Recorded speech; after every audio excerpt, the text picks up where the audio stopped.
할렐루야. 하나님께서 이 시간 우리와 함께 하시는 줄 믿습니다. 하나님의 은혜가 우리 모든 성도님들에게 넘쳐나기를 다시 한번 주님의 이름으로 축복합니다. 우리 그런 의미에서 우리 서로를 보면서 사랑합니다 이렇게 진심을 다해서 한번 고백하겠습니다. 시작. 사랑합니다. 사랑합니다. 아멘. 여러분, 오늘 우리가 본문 말씀을 읽었는데 이 본문 말씀은 우리가 잘 아는 말씀입니다. 가인과 아벨의 제사입니다. 너무너무 잘 아는 그런 본문이라고 생각이 되어집니다. 그렇기 때문에 여러분에게 이 질문을 한번 드리고 싶습니다. 하나님께서 왜 가인의 제사는 받지 아니하시고 아벨의 제사를 받으셨을까요? 한번 대답을 한번 해보십시오. 한번. 왜 가인의 제사는 받지 아니하시고 아벨의 제사만 하나님께서 받으셨을까요? 뭔가 마음속에 생각하시는 것이 아마 있으실 것 같습니다. 어떤 분은 아마 이렇게 말씀하실 것 같습니다. 가인은 믿음으로 드리지 아니했고 아벨은 믿음으로 드렸기 때문에 그렇다, 이렇게 말씀하실 분이 계실 것 같습니다. 우리가 그 말씀이 어디에 있습니까? 히브리서 11장 4절 말씀에 나와 있지요. 우리 히브리서 11장 4절 말씀을 우리 함께 읽도록 하겠습니다. 같이 읽습니다. 시작. 믿음으로 아벨은 가인보다 더 나은 제사를 하나님께 드림으로 의로운 자라 하시는 증거를 얻었으니 하나님이 그 예물에 대하여 증언하심이라. 그가 죽었으나 그 믿음으로써 지금도 말하느니라. 아멘. 이 말씀을 통해서 가인은 믿음으로 드리지 않았고 아벨은 믿음으로 드렸기 때문에 하나님께서 그 제사를 받으셨다, 이렇게 우리가 고백을 하고 믿습니다. 그런데 여러분, 뭔가 그렇게 대답은 하지만 뭔가 좀 부족하다, 이런 생각이 들었습니다. 어떻게 하면 좀 이 부분에 대해서 좀 속 시원하게 좀 알 수 있는 방법이 무엇일까라는 생각이 듭니다. 여러분, 성경 퀴즈를 할 때 모르면 뭐라고 대답합니까? 모르면 예수님, 모르면 교회, 모르면 믿음, 이렇게 하지 않습니까? 그런 것처럼 꼭 이 질문에 대해서 믿음 이렇게 하니까 뭔가 손에 잡히지 않는 그런 생각이 들어집니다. 그렇지만 여러분, 우리는 이 본문 말씀을 통해서 그런 마음을 다시 한번 우리가 생각을 좀 해봤으면 좋겠다라는 그런 생각이 들어집니다. 여러분, 성경에서 믿음을 말할 때는 반드시 두 가지를 꼭 생각하셔야 됩니다. 믿음을 말할 때 꼭 두 가지를 생각해야 됩니다. 그 첫 번째는 무엇일까요? 첫 번째는 믿음의 뭐라고요? 뭐라고 했어요 방금? 그렇죠. 우리 초등부아이들이 대답을 했는데 믿음의 대상을 생각해야 되고요. 두 번째는 뭘까요, 여러분? 그렇죠. 대답을 참 잘하고 있습니다. 두 번째는 말도 안 했는데 우리 초등부 시간에 했기 때문에 이제 우리 아이들이 대답을 했습니다. 두 번째는 믿음의 내용입니다. 첫 번째는 믿음의 대상이고요. 두 번째는 믿음의 내용이 되겠습니다. 우리가 성경에서 믿음을 말할 때는 반드시 두 가지를 염두에 두어야 됩니다. 일반 사람, 우리 예수님 믿는 사람이든 믿지 않은 사람이든 믿음이라고 말할 때는 반드시 믿음의 대상이 있고 믿음의 내용이 있습니다. 성경에서 말하는 믿음의 대상은 누구일까요? 이거 안 물어봤는데, 삼위일체 하나님이 우리의 믿음의 대상이 되겠습니다. 그럼 믿음의 내용은 무엇일까요? 그렇죠. 이거 짜고 안 가는데, 이거 진짜. 믿음의 내용이 뭐냐면 바로 하나님의 말씀입니다. 그렇기 때문에 여러분, 믿음의 대상이 되시는 삼위일체 하나님과 또 믿음의 내용이 되는 하나님 말씀을 우리는 항상 염두에 두어야 됩니다. 그러면 여러분, 오늘 본 말씀에 아벨의 경우를 한번 생각해 봤으면 좋겠습니다. 아벨의 믿음의 대상은 누구이겠습니까? 역시 삼위일체 하나님이 될 겁니다. 그렇다면 여러분, 아벨의 믿음의 내용은 무엇일까요? 이 제사를 드릴 때에 아벨의 마음에 있는 그 믿음의 내용은 무엇일까요? 여기서 우리는 다시 한번 히브리서 11장 4절 말씀을 다시 한번 살펴볼 필요가 있습니다. 히브리서 11장 4절 말씀 앞부분만 우리 같이 한번 읽도록 하겠습니다. 시작. 믿음으로 아벨은 가인보다 더 나은 제사를 하나님께 드림으로 의로운 자라 하시는 증거를 얻었으니 하나님이 그 예물에 대하여 증언하심이라. 이렇게 나와 있습니다. 하나님이 그 예물에 대하여 증언하심이라 나와 있습니다. 이 말씀을 잘 살펴보시면 믿음으로 드렸다라고 나와 있고, 그 다음에 어떻게 나와 있냐면 아벨은 더 나은 제사를 드렸다라고 되어 있습니다. 더 나은 제사를 드림으로 하나님께 의롭다 하심을 얻었다라고 기록되어 있습니다. 그리고 그 내용은 바로 하나님께서 그 예물에 대하여 증언하심이라 이렇게 기록이 되어 있습니다. 여러분, 여기에 말씀에 나와 있는 더 나은 제사가 어떤 제사일까요? 더 나은 제사는 어떤 의미를 가지고 있겠습니까? 이 부분에 대해서 학자들 간에 또 목사님들 간에 또 여러 가지 의견들이 있습니다. 그 내용들이 있는데 오늘 말씀에 보면 창세기 4장 3절 4절 말씀이 제사의 내용인데요. 우리 창세기 4장 3절 4절을 같이 읽겠습니다. 시작. 세월이 지난 후에 가인은 땅의 소산으로 제물을 삼아 여호와께 드렸고 아벨은 자기도 양의 첫 새끼와 그 기름으로 드렸더니 여호와께서 아벨과 그 제물은 받으셨으나. 아멘.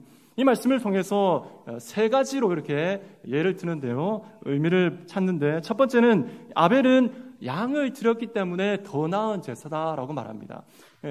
식물을 드리지 않고 하나님은 고기를 좋아하시기 때문에 양으로 잡아서 드리는 것이 더 나은 제사이다라고 말합니다.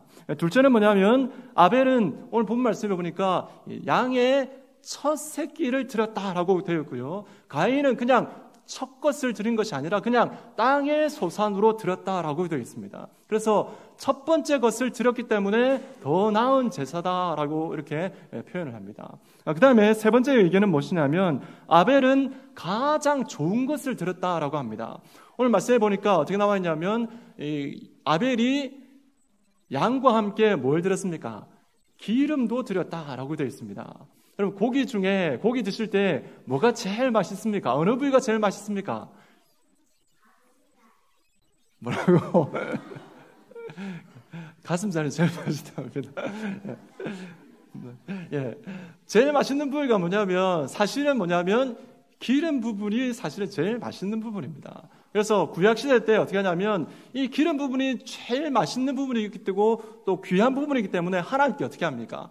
기름은 반드시 태워서 하나님께 올려드리는 그런 모습이 나옵니다. 그렇기 때문에 이 아벨은 가장 좋은 것을 하나님께 드렸다라는 그러한 의견을 내놓습니다. 이 세 가지 의견을 내놓는데 모두 다 타당한 부분들이 있습니다.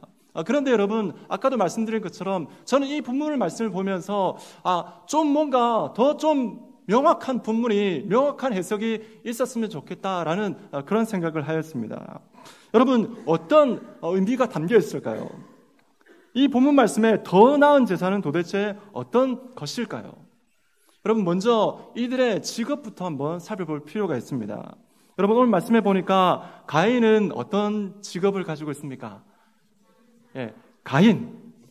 가인은 농사하는 자였다라고 되어 있습니다. 그 다음에 아벨은 뭐 하는 사람? 양 치는 사람이었습니다. 양을 치는 자였습니다. 뭘 말하냐면 직업이라고 말하기 좀 그렇긴 하지만 여러분, 이 당시에 이 가인과 아벨이 자기의 삶을, 생활을 어떻게 했냐면 가인은 농사하는 자로 살았습니다. 아벨은 양을 치는 자로 살았습니다. 여러분, 이 모습을 통해서 여러분, 양 치는 것과 농사하는 것, 여러분, 오늘날의 시각으로 보면 양 치는 것하고 농사 짓는 것 둘 중에 어느 것이 돈이 좀 될 것 같습니까? 어느 것이 좀 뭔가 좀 잘 살 것 같습니까? 잘 먹고 배부르게 좀 살 것 같습니까? 어떤 직업인 것 같습니까? 뭔가 좀 상대적인 의미는 좀 다르겠지만, 상대적인 차이는 있겠지만, 우리 초등부아이들이 대답하는 것처럼 양치는 직업이 어떻습니까? 좀 더 잘 살 것 같고, 좀 더 잘 먹을 것 같고, 고기도 먹고 하니까 기분도 좋을 것 같고, 좀 그런 생각이 듭니다. 그런데 여러분, 이 본문 말씀이 쓰여졌던 가인과 아벨이 제사를 드렸던 이 당시에 여러분 상황은 어떠할까요? 여러분, 이 당시에 이들의 모습들을 살펴보기 전에 우선 이들의 부모였던 아담과 하와의 삶을 좀 살펴볼 필요가 있습니다. 아담과 하와의 직업은 무엇일까요, 여러분? 그들이 무엇을 하며 살았을까요? 여기에 대해서 우리 창세기 3장 18절 19절 말씀을 함께 읽도록 하겠습니다. 창세기 3장 18절 19절입니다. 시작. 땅이 내게 가시덤불과 엉겅퀴를 낼 것이라. 내가 먹을 것은 밭의 채소인즉 내가 흙으로 돌아갈 때까지 얼굴에 땀을 흘려야 먹을 것을 먹으리니 내가 그것에서 취함을 입었음이라. 너는 흙이니 흙으로 돌아갈 것이니라 하시니라. 아멘. 그의 직업이 무엇입니까? 농사였습니다. 사실은 죄를 범하기 전에는 그냥 널려있는 것을 그냥 따먹으면 괜찮았습니다. 일을 안 해도 그냥 먹을 것을 얻을 수가 있었습니다. 그러나 범죄하고 난 다음에 하나님께서 사람만 저주하신 것이 아니라 그 땅도 저주하셨습니다. 그리고 아담에게 주신 말씀이 무엇이냐면 네가 땀을 흘려서 열심히 일을 하여야만이 어떻게 해야 됩니까? 땅에서 채소와 같은 먹을 것을 얻게 될 것이다 라는 것입니다. 그러니까 아담은 그의 인생 동안에 열심히 땀을 흘리면서 뭘 했냐면 밭을 일구는 농사 일을 하였던 것입니다. 그리고 그 당시에 주식이 뭐였냐면 그 당시에 주식은 바로 곡식, 채소였습니다. 여러분, 하나님께서 아직까지 동물을 먹도록 동물을 식용으로 주시지 아니한 때입니다. 여러분, 먹을 수 있는 이 동물을 식용으로 주실 때는 언제입니까? 노아의 홍수 이후에 하나님께서는 동물을 양식으로 주셨습니다. 그 말씀이 창세기 9장 3절 4절 말씀인데요. 우리 함께 읽도록 하겠습니다. 창세기 9장 3절 4절입니다. 시작.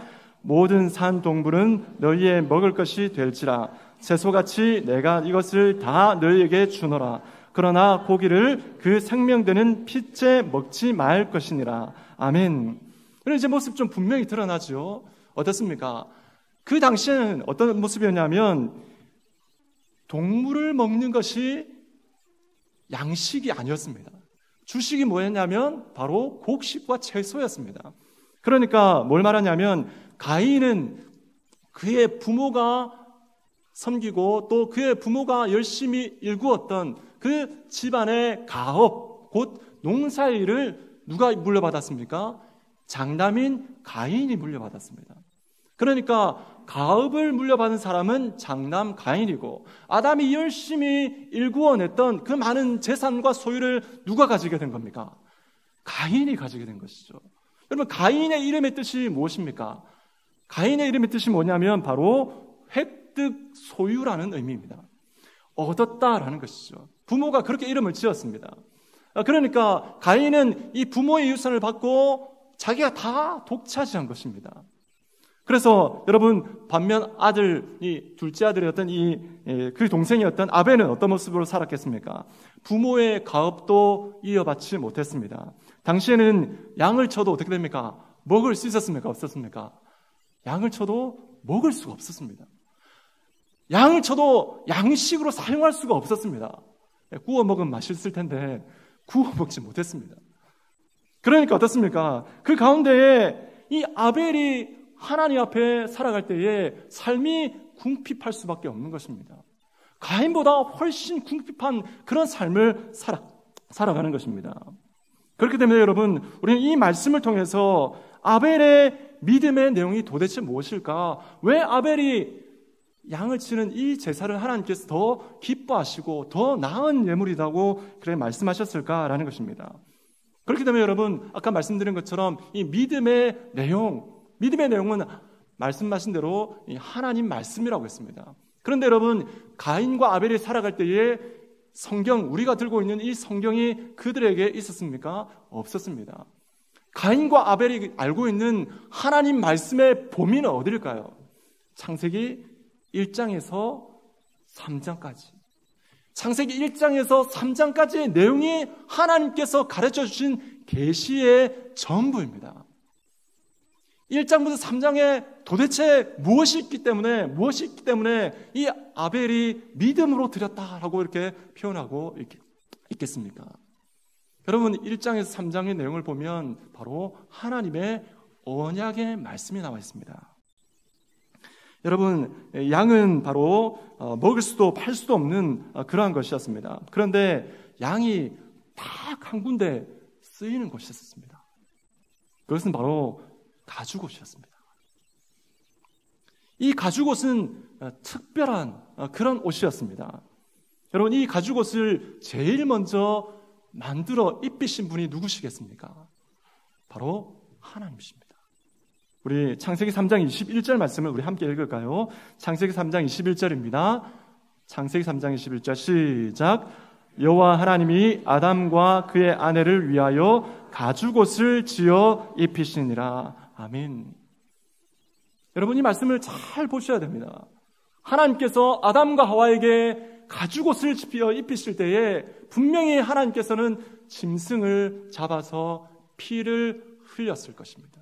그리고 그 가죽옷을 아담과 하와에게 입혀 주셨던 것입니다. 여러분 이 말씀을 통해서 알 수 있는 것이 무엇입니까? 아벨의 믿음의 내용의 그 첫 번째는 뭐냐면 바로 나를 위해서 나의 모든 죄를 대속해 주시고 용서해 주시기 위해서 나의 죄를 덮어 주실 그 양의 가죽, 그 가죽옷을 하나님께서 필요하시면 내가 언제든지 하나님께 드리겠다라는 그 신앙의 고백이 바로 이 아벨의 마음 가운데 있었던 것입니다. 여러분 돈도 안 됩니다. 여러분 사람들이 인정해주는 인기 있는 그런 직업도 아닙니다. 그렇지만 아벨의 마음 가운데는 이런 하나님의 언약에 대한 굳건한 믿음이 있었던 것입니다. 여러분 1장에 3장의 내용이 보면 이 말씀과 함께 하나님의 언약의 말씀이 한 군데가 더 있습니다. 하나님의 말씀 같이 한번 읽도록 하겠습니다. 창세기 3장 15절 말씀입니다. 같이 읽겠습니다. 시작. 여자와 원수가 되게 하고 내 후손도 여자의 후손과 원수가 되게 하리니 여자의 후손은 내 머리를 상하게 할 것이요 너는 그의 발꿈치를 상하게 할 것이니라 하시고 아멘. 이 말씀이 어떻게 연결되었습니까? 여자의 후손이 올 것인데 그 여자의 후손이 바로 우리를 구원해 주실 구원자다라는 것입니다. 사단의 머리를 완전히 박살내시는 그런 분이 오실 것이다. 그러니까 여러분 아까 가죽옷과 이 언약의 말씀을 연결시키면 아벨이 가지고 있었던 그 믿음이 명확하게 나옵니다. 바로 여자의 후손이 오셔서 나의 죄를 덮어주시고 나의 죄를 위해서 피를 흘려주실 것인데 그분을 기다리는 그 믿음이 뭐냐면 바로 아벨의 믿음이었던 것입니다. 아벨은 바로 여자의 후손이 오셔서 나를 위해서 피를 흘려주실 그 분을 기다리는 그 믿음을 가지고 바로 그 믿음의 증거로서 하나님께 양을 잡아서 제사를 드렸던 것입니다. 그러니 아벨의 믿음은 바로 대속의 믿음이었던 것입니다. 여러분 아까 히브리서 11장 4절 말씀에 아까 의로움을 얻었다라고 기록되어 있습니다. 여러분 의로움, 우리가 구원의 여정을 통해서 칭의라는 말씀을 우리가 들었지 않습니까? 칭의는 오직 누구의 피로만 가능한 것입니까? 예수 그리스도의 피로만 가능한 것입니다. 아벨이 믿음으로 이 제사를 드려서 하나님께 의로움을 얻었다라는 것은 무엇이냐면 바로 대속의 믿음을 통하여서 그가 예수 그리스도를 믿는 그 믿음 가운데 구약의 백성으로서 서 있었다라는 것입니다. 그래서 하나님께서는 그 믿음을 무엇으로 여기셨습니까? 의로움으로 여기셨던 것입니다. 그리고 그의 제사를 더 나은 제사로 하나님께서는 받으시고 하나님께서는 그 믿음을 보시면서 그 행위를 보시면서 바로 그 예물에 대하여 증언하십니다 라고 말씀하고 계신 것입니다. 그러면 여러분 가인에게 한번 돌아가 봅시다. 가인이 지금 무엇으로 예물을 드렸습니까? 제사를 드렸습니까? 가인은 곡식으로 제사를 드렸습니다. 곡식으로 제사 드리면 됩니까? 안 됩니까? 곡식으로 제사 드릴 수 있습니까? 없습니까? 있지요. 여러분 레위기 말씀에 보면 5가지 제사가 나옵니다. 어떤 제사가 나오죠? 첫 번째 번제, 두 번째는 소제, 그 다음에 화목제, 그 다음에 속죄제, 속건제 이렇게 나옵니다. 두 번째가 뭡니까? 번제, 소제인데 이 소제가 뭐냐면 곡식으로 드리는 제사입니다. 그런데 여러분, 이 소제를 드릴 때에 한 가지 중요한 조건이 있습니다. 뭐냐면 이 소제는 반드시 단독으로 드릴 수가 없습니다. 이 소제는 뭐냐면 짐승의 피를 통하여서 드리는 그 제사와 함께 이 소제를 같이 드렸습니다. 짐승이 피를 흘리는 그 제사가 없이 단독으로 소제를 드리지는 못하였던 것입니다. 그러니 무엇을 말하는 것입니까? 가인이 이 곡식만을 하나님 앞에 제사를 드렸다는 것은 뭐냐면 그의 마음 가운데 가죽옷에 대한, 그리고 하나님께서 여자의 후손을 통하여서 우리를 구원하실 것이다 라는 그 언약에 대한 믿음이 있었던 것입니까? 없었던 것입니까? 없었던 것입니다. 여러분, 가인과 오늘 말씀에 나와 있는 것처럼 하나님께서 어떻게 하셨습니까? 오늘 말씀에 보면 어떻게 기록되어 있냐면 하나님께서 가인과 그의 재물과 함께 가인도 받지 않으셨고, 또 아벨은 어떻습니까? 그의 제사와 함께 아벨도 함께 받으셨다라고 기록되어 있습니다. 그러니까 여러분, 그 제사와 함께 그 사람도 받은 것입니다. 그 사람에게 있는 마음, 그의 믿음도 함께 받으셨던 것입니다. 그러니까 여러분, 우리는 이 말씀을 통하여서 하나님 앞에 우리의 모습들을 살펴볼 수 있어야 할 것입니다. 하나님 앞에 이 가인은 자기의 욕심만을 채웠습니다. 하나님의 언약과는 상관없는 그러한 마음을 가지고 부모의 유산을 물려받고 그 가운데서 자기의 배만 채우는 그러한 삶을 살았습니다. 반면 아벨은 그 당시에 부모로부터 가업도 이어받지 못했고, 그 당시에 그 사람들이 인기 있는 그러한 직업을 가지지도 못하였고, 그 가운데서 배부른 그런 삶도 살지 못하였습니다. 그러나 아벨에게는 바로 하나님의 언약에 대한 믿음과 그 언약을 통하여서 하나님을 기쁘시게 하는 그 삶을 살았던 것입니다. 그래서 하나님께서는 이 아벨의 제사를 받으셨던 것입니다. 여러분, 오늘 말씀을 통해서 우리에게 주시는 은혜가 무엇일까요? 그 첫 번째는 바로 이것입니다. 우리 첫 번째를 우리 함께 읽도록 하겠습니다. 그 첫 번째 내용을 우리 함께 읽도록 하겠습니다. 시작. 우리는 맹목적인 믿음이 아닌 믿음의 대상과 믿음의 내용을 가지고 믿어야 합니다. 그렇습니다, 여러분. 우리는 하나님 앞에 맹목적인 믿음으로 살아가선 결코 안 될 것입니다. 분명한 믿음의 대상과 믿음의 내용을 가지고 이 땅을 살아가야 될 줄로 믿습니다. 여러분, 이 땅을 살아가는 많은 사람들이 있는데요, 이 사람들의 믿음 할 때 여러분, 이 믿음은 반드시 두 가지가 있습니다. 여러분, 한번 대답을 한번 해보십시오. 우상을 섬기는 사람들이 있습니다. 다른 종교를 믿고 있는 사람들이 있습니다. 그들의 믿음의 대상은 누구입니까?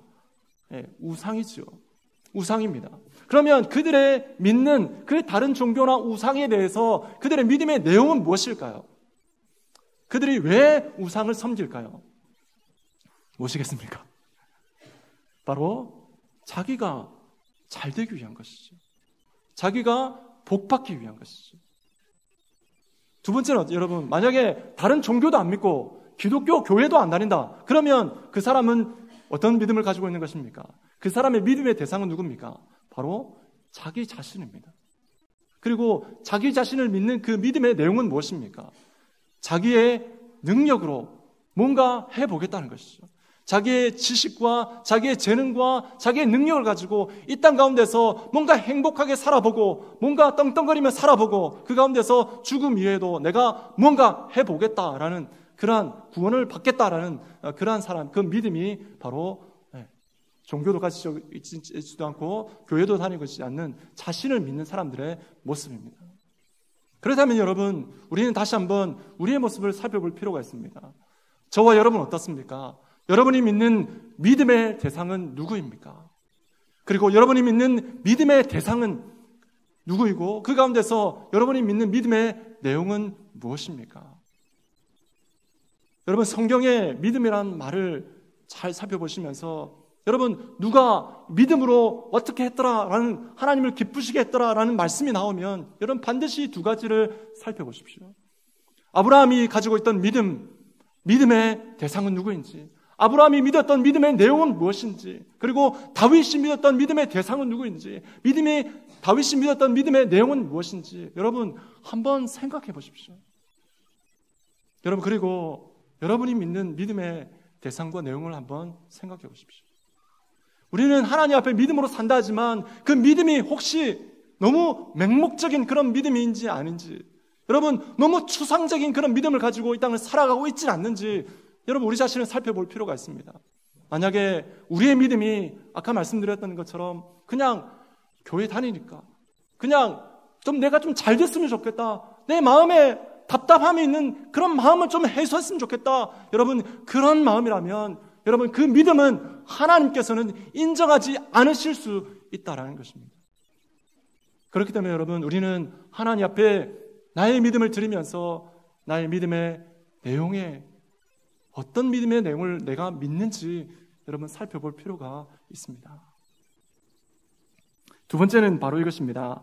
두 번째는 무엇이냐면, 우리의 믿음의 내용의 중심에는 누가 있어야 되냐면 항상 예수 그리스도가 있어야 합니다. 우리 한번 같이 읽도록 하겠습니다. 시작. 우리의 믿음의 내용의 중심에는 항상 예수 그리스도가 있어야 합니다. 아멘. 여러분, 아벨이 가난해도 그 당시에 인기 있는 그런 직업이 아니더라도 오직 하나님을 믿는 그 믿음, 하나님의 언약을 믿는 그 믿음 가운데 있었습니다. 육신의 유익과 배부름과 세상적인 계산과 내일에 대한 염려, 이런 것들은 그의 마음을 사로잡지 못했습니다. 그러나 이 모든 것들을 사로잡은 사람은 바로 가인이었습니다. 여러분, 우리는 하나님 앞에 하나님께서 인정하시는 그런 믿음으로 살아야 되는데 그 믿음의 중심에는 반드시 예수 그리스도가 있어야 됩니다. 우리는 예수 그리스도 중심으로 이 땅을 살아가야 될 줄을 믿습니다. 여러분, 종교개혁자들이 하나님 앞에 이 종교개혁을 하면서, 교회를 개혁하면서 붙들었던 모토가 무엇입니까? 오직 믿음, 오직 은혜, 오직 말씀이었습니다. 아주 단순하죠. 오직 하나님의 은혜, 오직 믿음. 여러분, 아주 단순합니다. 여러분, 지금도 그렇습니다. 우리가 너무 많은 것을 생각하기 때문에 우리의 믿음이 하나님께서 기뻐하시는 그런 믿음 가운데 나아가지 못하는 것입니다. 여러분, 하나님 앞에 믿음은 단순해야 됩니다. 하나님의 언약을 믿는 그 믿음 가운데, 단순한 믿음 가운데 하나님의 말씀을 믿고 그 가운데 자신을 던질 줄 아는 그러한 삶을 우리는 살아가야 될 줄로 믿습니다. 만약에 우리가 하나님의 말씀과 그 말씀에 적혀 있는 그 내용들을 좀 제쳐두고 내가 좀 세상적인 것들, 내가 나의 안위에 대해서 여러분 생각하기 시작하면 우리의 믿음은 점점 죽어지고 작아지게 됩니다. 우리 마태복음 말씀을 한번 읽어보도록 하겠습니다. 마태복음 6장 30절에서 32절 말씀인데요, 우리 같이 한번 읽도록 하겠습니다. 시작. 오늘 있다가 내일 아궁이에 던져지는 들풀도 하나님이 이렇게 입히시거든 하물며 너희일까 보냐. 믿음이 작은 자들아, 그러므로 염려하여 이르기를 무엇을 먹을까, 무엇을 마실까, 무엇을 입을까 하지 말라. 이는 다 이방인들이 구하는 것이라. 너희 하늘 아버지께서 이 모든 것이 너희에게 있어야 할 줄을 아시느니라. 아멘. 믿으십니까? 여러분, 우리 하나님 앞에 좀 단순한 믿음으로, 집중된 믿음으로 하나님 앞에 살아갑시다. 세상적인 염려, 여러분 하나님께 완전히 맡겨버리십시다. 나의 마음속에 여러분 그런 염려를 붙들려고 하는 그런 마음이 들 때마다 하나님 앞에 맡기는 여러분 그런 믿음으로 하나님 앞에 나아가야 합니다. 나를 깨고 하나님 앞에 나아가야 될 줄을 믿습니다. 너무 많이 우리가 다른 것들을 너무 많이 생각하기 때문에 하나님께서 인정하시는 그 믿음 가운데, 하나님께서 기뻐 받으시는 그 제사와 예배 가운데 나아가지 못하는 우리의 삶이 아니겠습니까? 여러분, 하나님 앞에 오늘 말씀을 기억하시면 좋겠습니다. 하나님 앞에 단순한 믿음을 가지고 하나님의 언약을 믿는 그 믿음의 내용을 가지고 하나님 앞에 나아가서 정말 하나님께서 인정하시는 그런 아벨이 드렸던 그런 제사를, 그런 예배를 우리의 삶을 통하여서 드릴 수 있는 저와 여러분, 우리 모든 성도님들 되시기를 주 예수 그리스도의 이름으로 간절히 소망합니다.